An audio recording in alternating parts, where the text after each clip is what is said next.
नमस्कार। Online classes में आपका स्वागत है। हम बीए सेकेंड ईयर का सेकंड पेपर उसमें एकांकी संग्रह पढ़ रहे थे। एकांकी संग्रह के अंतर्गत हमारी अगली एकांकी है जोंक। जोंक का शाब्दिक अर्थ है जोंक एक प्रकार का जानवर है और उस जानवर की ये विशेषता है कि वो मनुष्य या पशु किसी के भी शरीर पे अगर चिपक जाता है तो वो तब तक उसको नहीं छोड़ता जब तक कि वो उसके शरीर का पूरा खून नहीं चूस लेता। ये उसकी एक विशेषता है। उसी प्रकार इस एकांकी का जोंक शीर्षक इसलिए रखा गया कि यहाँ पर एक जो मेहमान आता है वो मेहमान इतने दिन तक रुक जाता है कि एन कैन प्रकारण वो परिवार कितने भी कारण लगा देते हैं, कितनी ही जुगत लगा देते हैं, लेकिन वो वहाँ से जाने का नाम नहीं लेता। और अंत में वो ये कहते हैं कि हम यहाँ से दूसरे शहर में जा रहे हैं, तो वो ये कह देता है कि उस शहर में भी मेरा फला काम है तो मैं आपके साथ ही चलूँगा। तो उसी जोंक की भांति वो भी उस परिवार का पीछा नहीं छोड़ता जब तक कि वो हद से ज़्यादा परेशान नहीं होते। तो इन जोंक के लेखक है उपेंद्र नाथ अश्क, जो यथार्थवादी शैली के सुप्रसिद्ध एकांकीकार माने जाते हैं। इनका सर्वप्रथम एकांकी विशाल भारत है। इसके अतिरिक्त इनके प्रमुख संग्रहों में पर्दा उठाओ पर्दा गिराओ, चरवाहे, पक्का गाना, देवताओं की छाया में, साहब को जुकाम है, तूफान से पहले, अंधी गली आदि एकांकी संग्रह माने जाते हैं।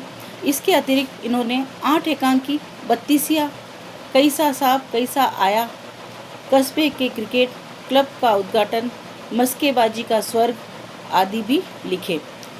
इनकी एकांकियाँ मध्यम वर्गीय परिवार के जीवन की विविध झांकियों के मुखर को प्रदर्शित करती है।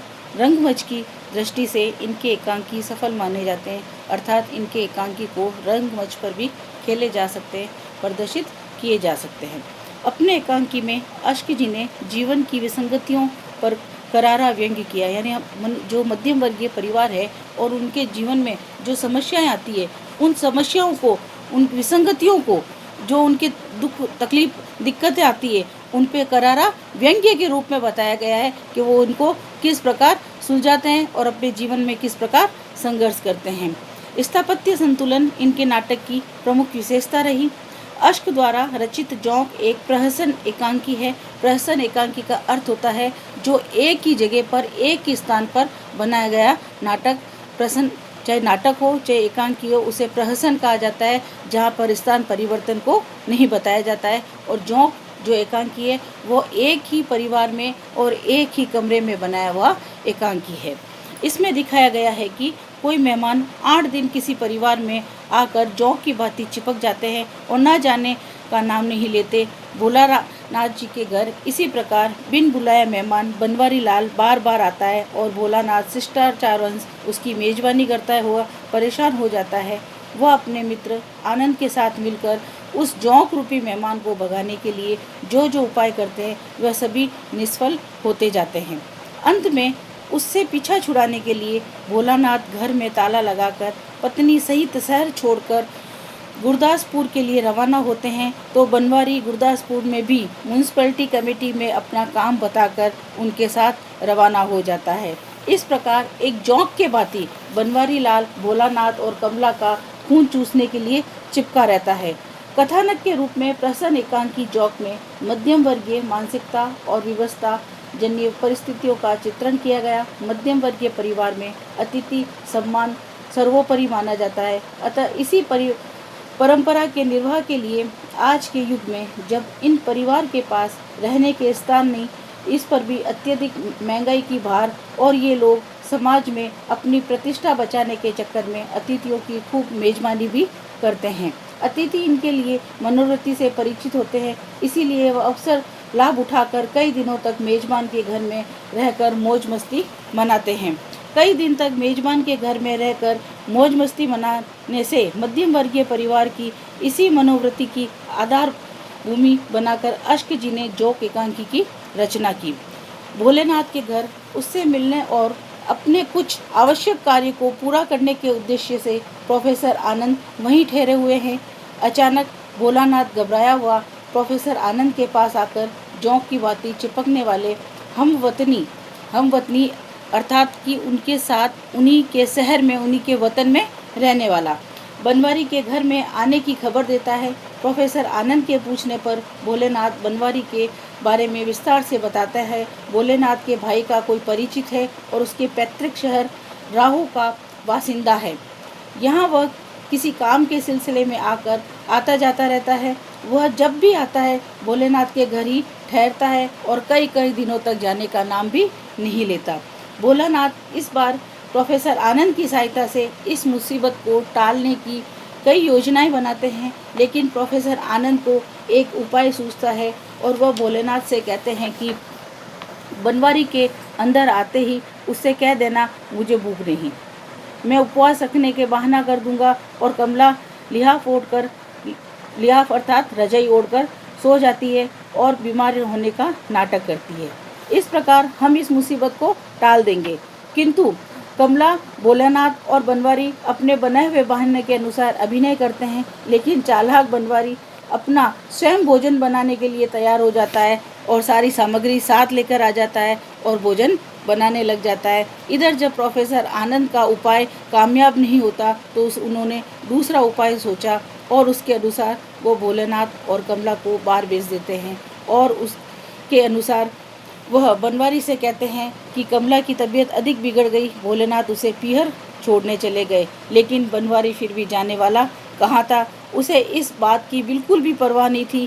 खाना पकाने में लग गया। घंटे भर पश्चात भोलेनाथ बनवारी के घर से चले जाने की आशा के लिए घर वापस आता है तो उसे पता चलता है कि बनवारी अभी भी वहाँ से गया नहीं। इसके विपरीत बनवारी भोलेनाथ से पूछता है कि वो वापस कैसे आ गया, यानी कि उसी का घर, और वो उसी से पूछ रहा है कि तुम वापस कैसे आ गए और उसकी पत्नी कहाँ है। वह भोलेनाथ गाड़ी छूटने और पत्नी को स्टेशन पर बैठा आने का बहाना बनाता है, जबकि वह अपनी पत्नी को पड़ोसी के यहाँ छोड़ आता है। इसी प्रकार उनका दूसरा उपाय भी कामयाब नहीं हो पाता।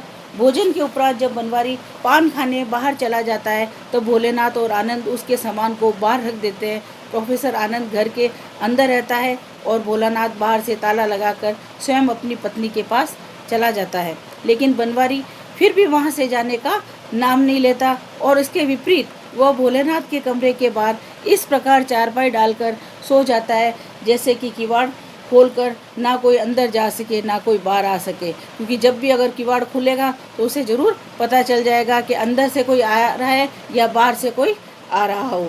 दोपहर के 3:30 बजे प्रोफेसर आनंद को प्रिंसिपल गिरधारी से मिलने जाना होता है, परंतु बाहर बनवारी सो रहा है ये जानकर व्यवस्थापूर्वक रोशनदान से बाहर निकलने का प्रयत्न करता है। बनवारी प्रोफेसर आनंद को इस प्रकार बाहर निकलते देख वह उसे चोर कहकर जोर जोर से चिल्लाने लगता है, जिससे वह पड़ोसियों की भीड़ एकत्रित हो जाती है। वे सभी प्रोफेसर आनंद की बात सुने बिना ही उन्हें मारने लग जाती है। बनवारी पुलिस को सूचना देने चला जाता है। इस बीच भोलेनाथ और कमला आ जाते हैं। वे प्रोफेसर आनंद के बीच बचाव कर उन्हें बचाते हैं और पड़ोसियों को बताते हैं कि वह उनका मित्र है, यानी कि उसने उनकी भलाई के लिए स्वयं अंदर बंद रहकर और ये चाह कि बाहर ताला देखकर और वो वहाँ से चला जाएगा, लेकिन हुआ ये कि वो तो वहाँ से गया नहीं, बल्कि प्रोफेसर आनंद खुद मुसीबत में पड़कर पड़ोसियों से मार भी खा ली और यहाँ तक कि पुलिस भी उन्हें पकड़ने के लिए आ गई। बनवारी के आने पर भोलेनाथ उसको अपने गुरदासपुर जाने की सूचना देता है, तो बनवारी गुरदासपुर म्यूनसिपलिटी में अपना जरूरी काम बताकर उनके साथ रवाना हो जाते हैं। अतः जिस प्रकार एक जोंक शरीर से चिपककर खून चूसता है और उसी प्रकार बनवारी लाल जोंक की भांति भोलेनाथ की परेशानी का कारण बन जाता है। इसमें जो पात्र है वह सभी पात्र बनवारी, भोलानाथ, प्रोफेसर आनंद, भोलेनाथ की पत्नी कमला और जो गौण पात्र के रूप में हैं वो गुजराती, पंजाबी, मारवाड़ी, अन्य लोग, ये सभी एकांकी के कथानक के केंद्र बिंदु के कथानायक है। और बनवारी भोलेनाथ के घर में बिन बुलाए मेहमान के रूप में एक मेहमान स्वरूप है। वो भोलेनाथ का हम वतनी है। भोलेनाथ के घर आने के पश्चात वह वापस जाने का नाम नहीं लेता, एक जोंक की भांति वहीं चिपक जाता है। भोलेनाथ अपनी पत्नी और मित्र प्रोफेसर आनंद के साथ मिलकर कई प्रकार के जुगत लगाकर, योजनाएं बनाकर, बनाकर उसे निकालने की कोशिश करता है, किंतु बनवारी किसी भी प्रकार घर से निकलने का नाम नहीं लेता। अंत में निराश होकर भोलेनाथ जब अपना शहर छोड़कर ही जाना चाहता है, तो भी वह बनवारी धूर्त, स्वार्थी, निर्लज चरित्र का व्यक्ति, जो मध्यम वर्गीय अतिथि सेवा की रूढ़िवादी अव्यवहारिक परंपरा का भरपूर लाभ उठाता है। भोलेनाथ मध्यम वर्ग का शिष्टाचारी व्यक्ति है। वह अतिथि को अपने मुंह से जाने में हिचक अनुभव करता है और इसी परेशानी के कारण वह उस शिष्टाचार को परेशानी का मुख्य कारण बना लेता है। बनवारी भोलेनाथ की इसी कमजोरी का लाभ उठाकर जोंक की भांति उसका खून चूसता रहता है। प्रोफेसर आनंद भोलेनाथ का मित्र है। वह प्रोफेसर सक्सेना से मिलने के सिलसिले में भोलेनाथ के यहाँ ठहरा हुआ है। उसकी चालाकी का शिकार हो जाता है, जो उसके घर बनवारी अतिथि के रूप में आया है। इसके लिए उसे अपमानित भी होना पड़ता है। कमला भोलेनाथ की पत्नी है। भोलेनाथ अपनी पत्नी से घबराता है। कमला का किरदार एकांकी में थोड़ा ही है, लेकिन बनवारी को घर से भगाने के लिए कमला को प्रोफेसर आनंद के कहे अनुसार हिस्टीरिया के दौरे का शिकार होने का बहाना भी करना पड़ा, परंतु उसका ये प्रयास भी निष्फल रहा। इसके बाद कमला को भोलेनाथ के साथ बाहर भेज दिया जाता है, जिससे कि उन दोनों को न देखकर बनवारी वहाँ से चला जाए। इस प्रकार एकांकी में पात्र योजना और उनके चरित्र चित्रण की भी कुशलतापूर्वक निर्धारण किया गया और संवाद योजना के अंतर्गत भी जो भी पात्र है उन्होंने अपने अपने संवादों को अच्छे से भाव अभिव्यंजन द्वारा व्यवहारिक रूप से अपनाया और बताया गया है। भाषा शैली के रूप में रंगमंचीय व्यवहारिकता में एकांकी की भाषा में जिन गुणों की आवश्यकता होती है, उन भाषाई तत्वों का प्रयोग एकांकी में किया गया। एकांकी की भाषा सरल, सुस्पष्ट, दर्शकों को सहज समझ आने योग्य है और पात्र के अनुकूल भी रही है। बनवारी का जो जोंक की भांति बताया गया है, उसने भी बखूबी ये अपना रोल अपनाया है, अपनी पात्रता अपनाई है कि जोंक के भांति कितने भी प्रयत्न करने पर वो वहाँ से जाने का नाम नहीं लेता। प्रहसन एकांकी जोंक का वातावरण घरेलू है। भोलेनाथ के घर में ही संपूर्ण घटना को नाटकीय तत्व प्रदान किए गए। वातावरण निर्माण में प्रमुख भूमिका बनवारी, प्रोफेसर आनंद, भोलेनाथ, घर के पड़ोसी आदि ने निभाई। स्थान आधुनिक और देश का कोई भी महानगर हो सकता है। मध्यम वर्ग की मनोवृत्ति से उत्पन्न ये समस्या सर्वदेशीय और सर्वकालीन है।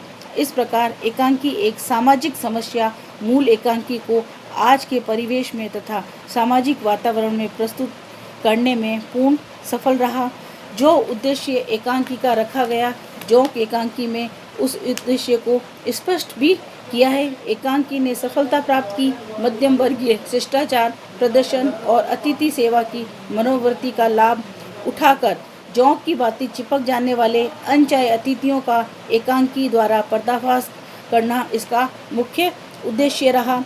और संकलन त्रय और अभिनेता जोंक एकांकी में एक ही कार्य बिन बुलाए मेहमान को किस तरीके से पात्र द्वारा उस घर से भगाना का भरसक प्रयास। भोलेनाथ के घर पूरी घटना को घटित किया गया। रंगमंच पर एकांकी अभिनय में जो समय लगता है, उस समय में एकांकी को घटित होती है। उन सभी घटनाओं को घटित होने का समय सुबह से दोपहर तक के मध्यम का रखा गया है। इस प्रकार एकांकी में कार्य, स्थान, समय संकलन का भी सफलतापूर्वक निर्वाह किया गया। जोंक सर्वथा अभिनय प्रधान एकांकी है। पात्र संख्या कम, भाषा, संवाद, समयावधि, अभिनय अनुकूल 3 अंकों वाले इस एकांकी में अभिनय में ढालकर बड़ी ही सुगमता से रंगमंच पर प्रदर्शित किया जा सकता है और उसमें वह सभी तत्वों को लिया गया है जो जोंक को कुशलतापूर्वक बनाने का प्रयत्न करते हैं और वह अपने तत्वों पर, जो एकांकी के मूल तत्व होते हैं, उसकी कसौटी पर भी खरा उतरता है।